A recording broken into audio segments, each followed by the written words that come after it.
रूप से मिलनी चाहिए। क्योंकि एक बार को आप सोचिए, आखिर उस बच्चे की गलती क्या होती है जो एक गरीब घर में पैदा होता है और उसको बेहतर शिक्षा से वंचित होना पड़ता है। शिक्षा के सामने एक पैसे की दीवार खड़ी है, जो जितनी ऊंची दीवार लांघ सकता है, जो जितना अधिक पैसा शिक्षा पे खर्च कर सकता है, वो उतनी बेहतर शिक्षा पा सकता है। लेकिन अगर एक देश एक है, लोकतांत्रिक देश है, तो शिक्षा भी सबको एक समान रूप से तो मिलनी ही चाहिए।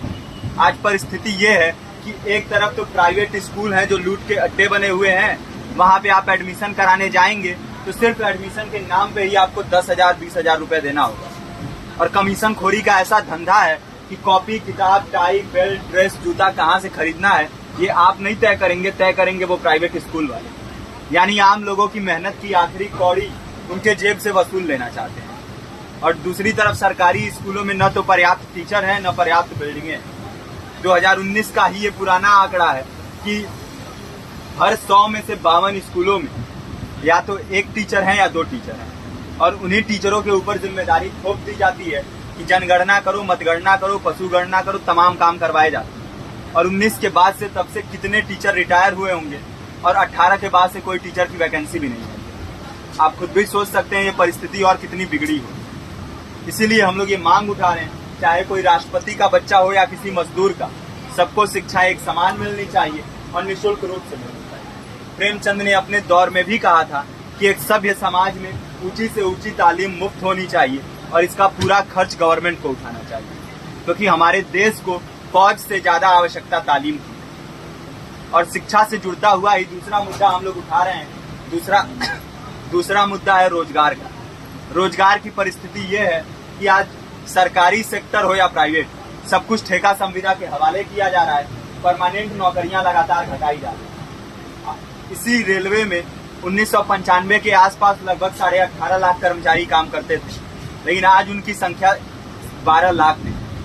आप खुद भी सोच सकते हैं कितने बड़े पैमाने पे परमानेंट पदों को घटाया जा रहा है। और आज आलम ये है, एक तरफ लाखों पद खाली पड़े हैं, फिर भी कोई वैकेंसी नहीं निकलती। जो वैकेंसियां निकलती हैं उनमें भ्रष्टाचार होता है, पेपर लीक हो जाते हैं। RO, UP police, BPSC, SSC, CGL, ऐसे तमाम पेपर लीक हो चुके हैं, आप लोग भी जानते ही हैं। अभी नीट की धांधली में ये पता चला कि एक एक पेपर 30 लाख से 50-50 लाख रुपए में बेचा गया। हम और आप तो ये पैसा नहीं दे सकते। पूरी की पूरी कारस्तानी सरकार, प्रशासन, शिक्षा माफियाओं की होती है। और भुगतता कौन है? आम घरों के लोग, जो लोग सालों साल तैयारी करते हैं, दिन भर में 10-10 घंटे, 12-12 घंटे पढ़ते हैं। और इतनी कड़ी मेहनत के बाद, सालों साल की मेहनत के बाद उनके हाथ लगती है तो सिर्फ हताशा, निराशा, अवसाद।